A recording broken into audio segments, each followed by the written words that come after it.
Bollywood silver screen presenting 13 going on 30। ये एक बहुत ही खूबसूरत कहानी है। इसमें ये दिखाया गया है कि एक 13 साल की लड़की 30 साल की बनना चाहती है और जब वो 30 साल की बन जाती है, उसके पास सब कुछ होता है, वो कामयाब होती है, उसे एहसास होता है कि उसके पास कुछ भी नहीं।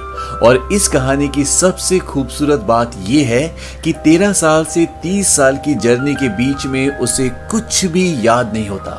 ये वक्त होता है सन 1987 का, जहां पर एक लड़की होती है जिसका नाम जेना है। ये 13 साल की है, ये स्कूल में पढ़ती है और इसके स्कूल में और भी लड़कियां हैं, जहां पर 6 लड़कियों का एक ग्रुप होता है और उनकी लीडर होती है टॉम टॉम। जेना भी इनके ग्रुप में शामिल होना चाहती है, इनके जैसे बनना चाहती है, लेकिन वो लोग जेना को ज्यादा एंटरटेन नहीं करते। जेना का एक दोस्त भी है जिसका नाम है मैटी। मैटी और जेना बहुत अच्छे दोस्त हैं, लेकिन जेना मैटी पे ज्यादा ध्यान नहीं देती। लेकिन मैटी जेना को बहुत पसंद करता है। मैटी को फोटोज खींचने का बहुत शौक होता है, इसीलिए वो हर वक्त फोटोज खींचता रहता है। टॉम टॉम और उसके दोस्त मैटी को बंदर कह के बुलाते हैं, क्योंकि वो दिखने में मोटा और इतना स्मार्ट नहीं होता। आज जेना का बर्थडे होता है और टॉम टॉम उसके पास आती है। टॉम टॉम उसे कहती है कि मैंने क्रिस को बर्थडे में आने के लिए मना लिया है। दरअसल जेना के लिए ये बहुत बड़ी बात है कि टॉम टॉम, क्रिस और उसके दोस्त उसके बर्थडे पार्टी में आए, लेकिन टॉम टॉम कहती है कि हमें एक प्रोजेक्ट मिला है जिसे हमें करना होगा, इसीलिए शायद हम ना आ पाए।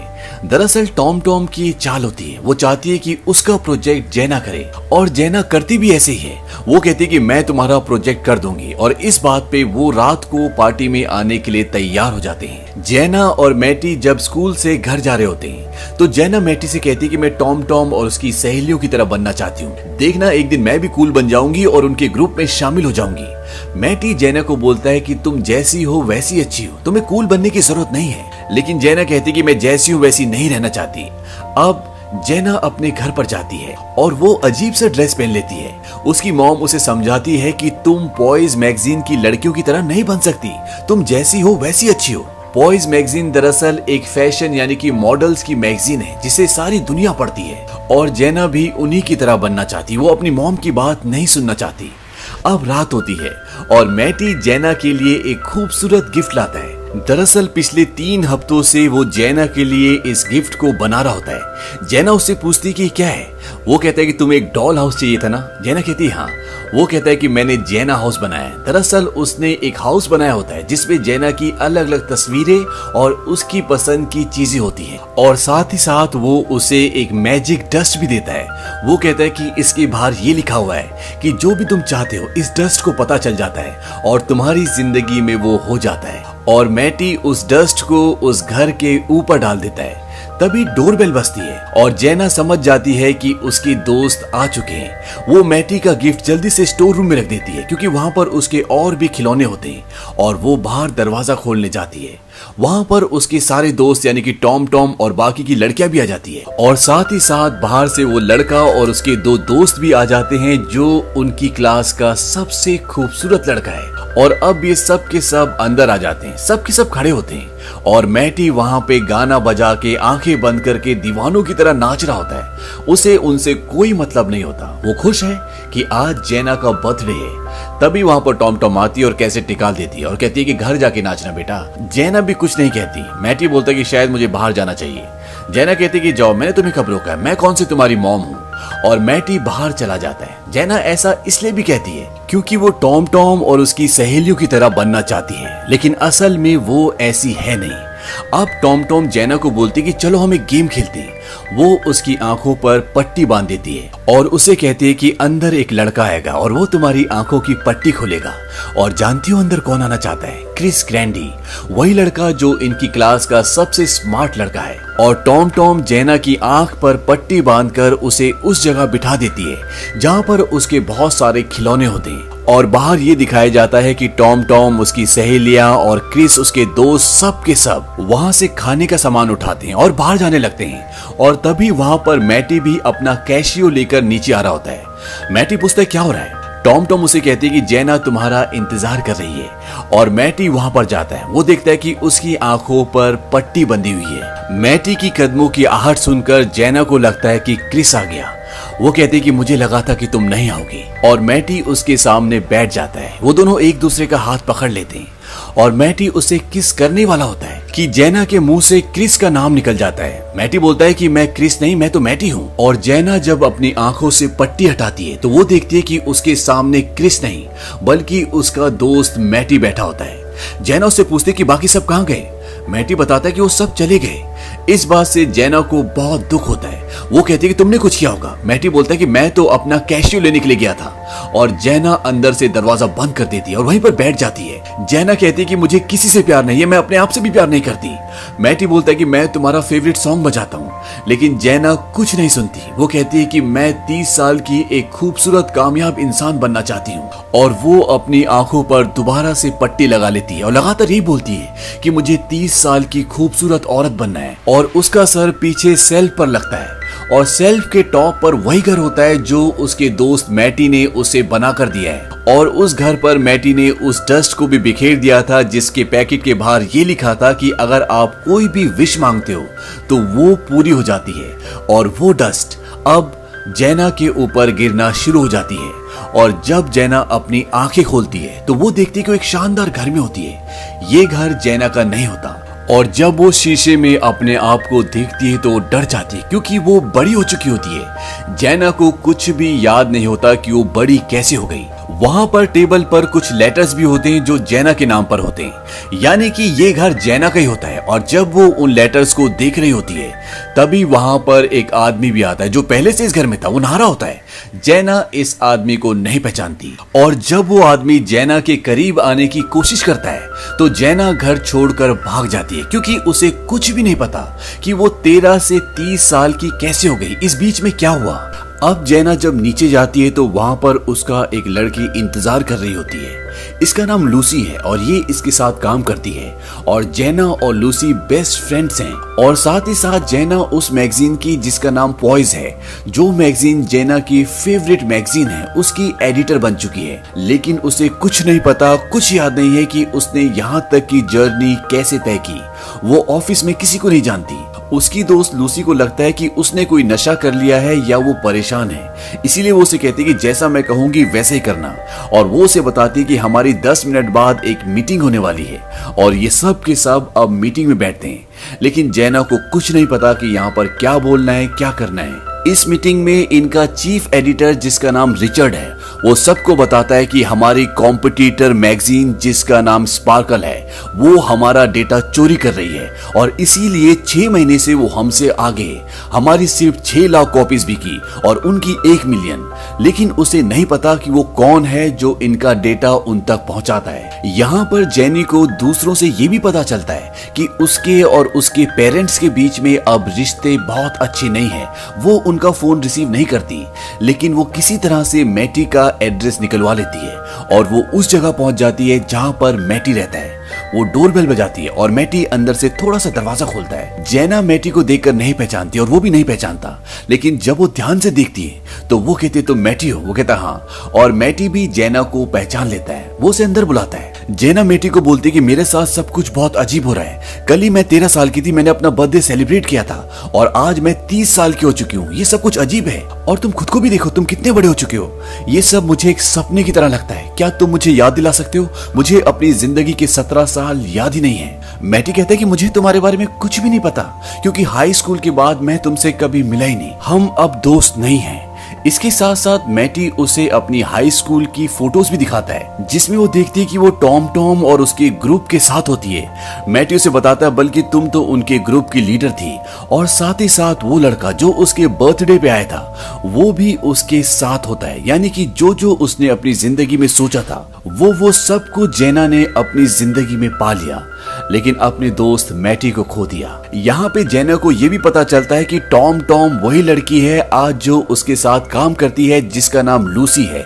और अब ये दोनों बहुत अच्छे फ्रेंड्स भी हैं। अब मैटी वहां से जाने लगता है और जैना उसे बोलती है कि आज रात को मेरी ऑफिस की पार्टी है, वहां तुम्हें आना होगा। मैटी कहता है ठीक है, मैं जरूर आऊंगा।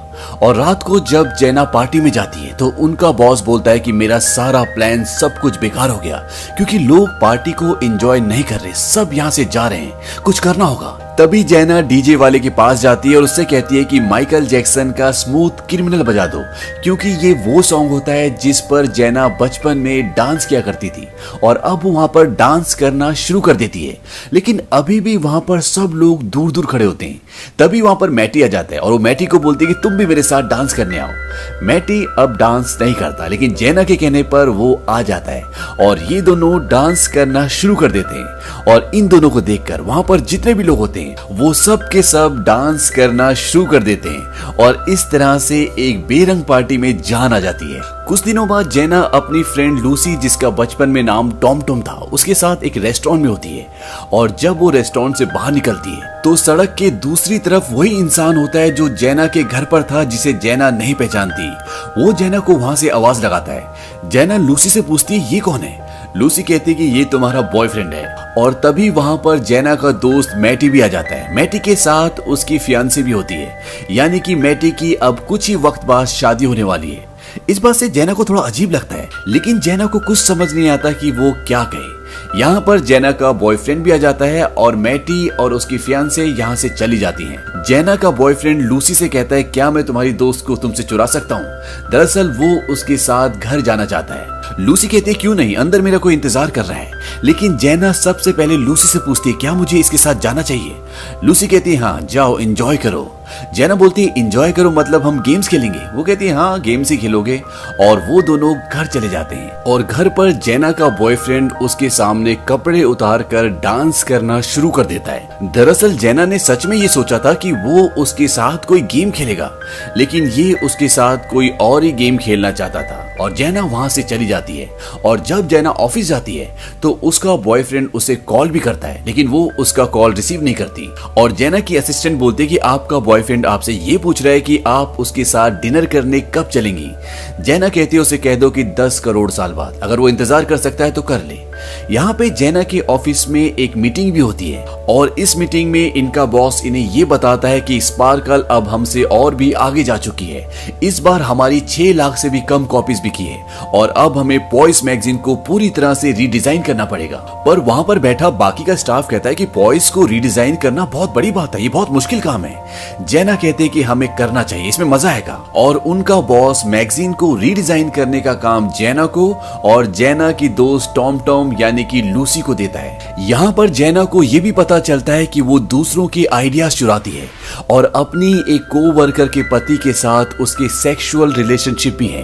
और जब वो उससे ऑफिस में मिलने आता है और उसे किस करता है तो जैना उसकी टांगों के बीच में एक जोर से लात मारती है और इसके बाद जैना वहां से बाहर आ जाती है। बाहर आने के बाद जैना लूसी को ये कहते हुए सुनती है कि वो मैगजीन को जब रीडिजाइन करेगी तो वो उसमें जैना को शामिल नहीं करेगी ताकि सारा क्रेडिट उसे ही मिल जाए। इसके बाद जैना मैटी से मिलने जाती है और ये दोनों वॉक पे जाते हैं। वॉक पे जैना मैटी से पूछती है जिस लड़की से तुम शादी करने वाले हो क्या तुम उससे प्यार करते हो। मैटी कहता है कि मैं प्यार पर विश्वास नहीं करता। हाई स्कूल के बाद मैंने कभी किसी लड़की से प्यार नहीं किया, क्योंकि हाई स्कूल में मैटी जैना से प्यार करता था। जैना मैटी से पूछती है हमारी दोस्ती कैसे खत्म हुई।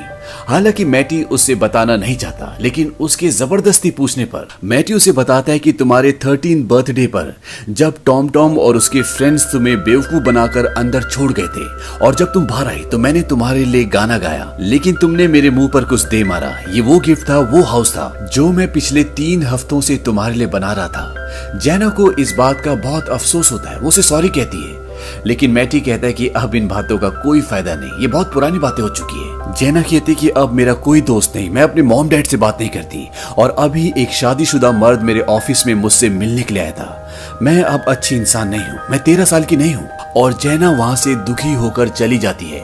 जैना वहां से अपने उसी पुराने घर में जाती है जहां पर उसने अपना 13वां बर्थडे मनाया था। वहां पर वो उसी जगह पर बैठकर बहुत रोती है जहां पर वो आखिरी बार 13 साल की उम्र में बैठी थी। जैना के माँ बाप भी वहां पर आ जाते हैं और वो अपने माँ बाप के गले लगकर बहुत रोती है क्योंकि अब वो बदल रही है। अगली मॉर्निंग जैना अपनी मॉम से पूछती है अगर आपने कोई ऐसी गलती की हो जिससे आपकी पूरी जिंदगी बदल गई हो तो आपको कैसा लगेगा। जैना की मॉम बोलती है कि मैंने अपनी जिंदगी में बहुत सारी गलतियां की हैं, लेकिन मुझे उनका पछतावा नहीं है क्योंकि इंसान अपनी गलतियों से ही सीखता है। और इस बात से जैना को सेटिस्फैक्शन मिलता है। वो इसके बाद अपने दोस्त मैटी से मिलने दोबारा जाती है।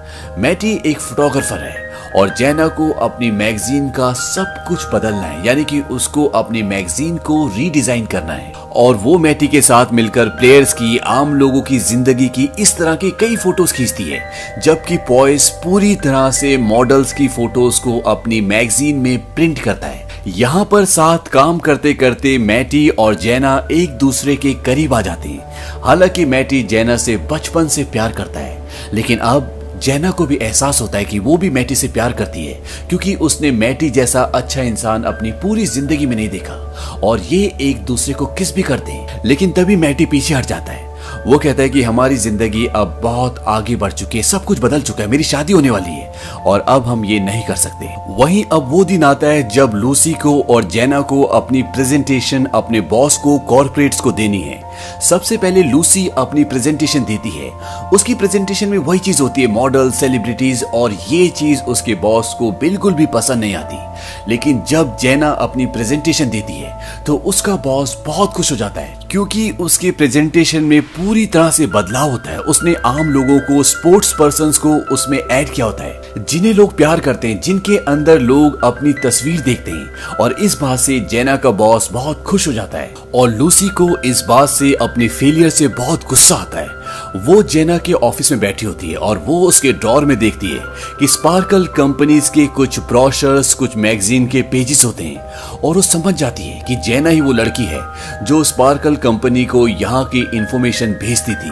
और वो उस कंपनी में फोन करती है और जो जेना का नया प्लान होता है, वो सारा का सारा प्लान वो उस कंपनी को बता देती है। तभी वहां पर मैटी जेना से मिलने आता है। जेना वहां पर नहीं होती और लूसी मैटी को झूठ कह देती है कि वो किसी और फोटोग्राफर को हायर कर रही है, उसे तुम्हारी फोटोज इतनी अच्छी नहीं लगी, लेकिन तुम एक पेपर पे साइन कर दो ताकि इन सारी फोटोज का राइट हमें मिल जाए। हो सकता है कि हम इन फोटोज को कहीं और यूज करें। और वो उन पर साइन करके वहां से चला जाता है। वहीं दूसरी तरफ जेना मैटी से मिलने उसके घर जाती है। वहां पर उसकी मंगेतर होती है और वो बताती है कि कल हमारी शादी है। इस बात से उसे बहुत दुख होता है। और अगले दिन जब वो ऑफिस आती है तो जेना का बॉस उसे बताता है कि जिस भी तरह से तुमने मैगजीन को रीडिजाइन किया था, वो सारा का सारा डेटा स्पार्कल कंपनी को कल रात को लूसी ने ऑनलाइन ट्रांसफर कर दिया था। और आज सुबह के न्यूज़पेपर में वो फोटोज छप भी चुकी है और कॉर्पोरेट के साथ हमारी जो मीटिंग्स थी वो सब की सब कैंसिल हो चुकी है। जेना कहती है कि वो ऐसा कैसे कर सकती है, वो सारी की सारी फोटोज मैटी की है। वो उसे बताता है कि मैटी ने साइन किए हैं। जेना लूसी के पास जाती है और वो कहती है कि मैंने सारे डिजाइन्स उनको बेच दिए, क्योंकि तुम ये करने वाली थी, तुम वहां की नई चीफ एडिटर बनने वाली थी, लेकिन अब मैं वहां की चीफ एडिटर हूं। और वो उसे ये भी बताती है कि मैंने मैट से ये कह दिया था कि उसने किसी और फोटोग्राफर को हायर कर लिया है, और वो वहां से चली जाती है। जेना यहाँ से सीधा मैटी के घर जाती है। वहां आज उसकी शादी है और जेना मैटी के कमरे में जाती है जहां पर वो तैयार हो रहा होता है। और वो मैटी को बताती है कि लूसी ने तुम्हें जो कुछ भी कहा वो सब झूठ है। मैटी कहता है मैं जानता हूं, मैं उस पर कभी भी विश्वास नहीं करता। जेना मैटी को ये भी बोलती है कि मैं अब पूरी तरह से बदल चुकी हूँ, मैं ऐसी कभी नहीं बनना चाहती थी। मैटी कहता है मैं जानता हूँ, और मैटी उसे वो डॉल हाउस भी देता है जो उसने उसके 13 बर्थडे पे दिया होता है। दरअसल मैटी ने आज तक उस डॉल हाउस को संभाल कर रखा होता है। जेनी उसे पाकर बहुत खुश हो जाती है। वो कहती है कि मैं तुमसे बहुत प्यार करती हूँ और तुम हमेशा मेरे बेस्ट फ्रेंड रहोगी। मैटी कहता है मैंने अपनी जिंदगी में सिर्फ तुमसे प्यार किया है, लेकिन अब हम दोनों की जिंदगी बहुत अलग है, बहुत आगे बढ़ चुकी है। मैंने अपना जीवन साथी चुन लिया है और तुम्हारी जिंदगी भी अलग है। और मैटी ने सच ही कहा होता है, इसीलिए जेना वहां से चली जाती है और वो अपने पुराने वाले घर के बाहर बैठ जाती है। उसके सामने उसका वो डॉल हाउस है जो उसके लिए मैटी ने बनाया है। उसके अंदर जेना की और मैटी की फोटोज होती है। वो अपनी आंखें बंद करती है और जब वो अपनी आंखें खोलती है तो वो सन 1987 में पहुंच जाती है, यानी कि अपने बचपन में, अपने 13 बर्थडे पर। और बाहर से मैटी उसी की तरफ आ रहा होता है। वो दरवाजा खोलती है और बाहर जाती है और मैटी के गले लग जाती है। और इसके बाद जब वो दोनों सीढ़ियों से ऊपर जा रहे होते हैं तो वहां से नीचे टॉम टॉम यानी कि लूसी आ रही होती है। और इस वक्त में टॉम टॉम यानी लूसी और उसकी दोस्तों की नजरों में जेना की कोई रिस्पेक्ट नहीं होती। और अब जेना को भी इस बात से कोई फर्क नहीं पड़ता। लूसी यानी टॉम टॉम के हाथ में कोल्ड ड्रिंक होती है। वो उसकी कोल्ड ड्रिंक उसके कपड़ों में गिरा देती है और कहती है कि तुम गलत तरीके से कभी भी तरक्की हासिल नहीं कर सकती। और वो मैटी का हाथ पकड़कर वहां से ऊपर चली जाती है। और बाहर का दरवाजा खुलता है और ये दिखाते हैं कि ये दोनों अब जवान हो चुके हैं और आज इन दोनों की शादी है। यानी कि सब कुछ बदल चुका है और ये रियलिटी होती है, ये कोई सपना नहीं होता। उसने जो गलतियां की थी अब इस जिंदगी में वो गलतियां नहीं करती। उसकी शादी मैटी के साथ हो जाती है और इस तरह से इस कहानी की होती है हैप्पी एंडिंग। ये फिल्म सन 2004 में रिलीज हुई थी। IMDb पर इसकी रेटिंग है 6.2। इस फिल्म का बजट था $37 मिलियन और बॉक्स ऑफिस पर इसने कमाई की थी $97 मिलियन की। उम्मीद करते हैं कि ये कहानी आपको पसंद आई होगी।